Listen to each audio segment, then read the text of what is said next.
В России 8 декабря отмечается День художника.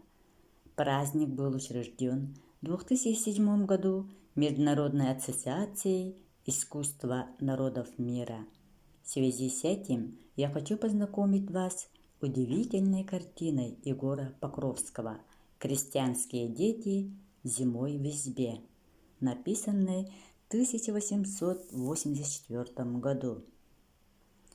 На этой картине мы видим крестьянскую семью в традиционном деревенском доме.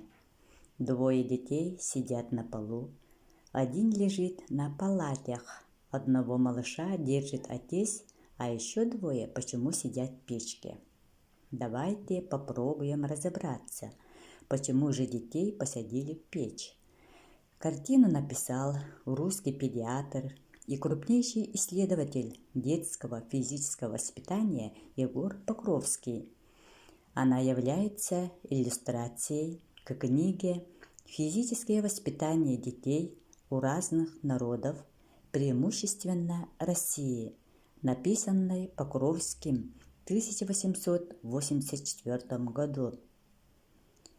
Эта работа ознакомит нас с крестьянским бытом.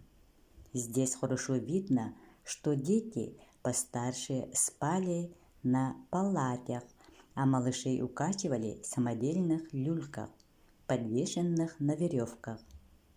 Телята зимой жили в избе вместе с людьми. Но вот любопытная деталь. Ребенок в печке. Что же он там делает? На самом деле, просторные русские печи играли огромную роль в жизни людей того времени. В печах люди не только готовили еду, но и мылись, парились, а также избавлялись от простуды. Вот как описывает процесс мытья печки знаменитый русский этнограф князь Вячеслав Николаевич Тенишев в 1899 году. Бани у нас очень редко встречаются, несмотря на достаток леса. Есть деревни совсем без бань, а моются у нас в печах, которые очень просторны, и мыться можно одному свободно сидя. Причем подстилает под себя солому. Свободно раздевшись в присутствии всей семьи, залезает один человек в печку с чугуном теплой воды. Ему подают веник и заслонку закрывают. Несмотря на видимое неудобство, крестьянин, выпарившись до ломоты костей и хорошо промывши голову щелоком, потом окатывается водой на сарае. Особенно в печи любили мыться молодые девушки, которые боялись всякую нечисть, водившуюся, согласно поверьям, в банях, начиная с банника и заканчивая кикиморами, живущими в сырости под полом. Разумеется, детей тоже мыли в печках, но не только мыли, но и лечили. Совсем маленьких и слабых малышей в печах принято было перепекать, чтобы ребенок стал крепким и здоровым. Лечение в печи было очень эффективным, причем оно использовалось в деревнях даже после революции. Известны случаи, когда допеканиями удавалось выходить младенцев, которые рождались семимесячными.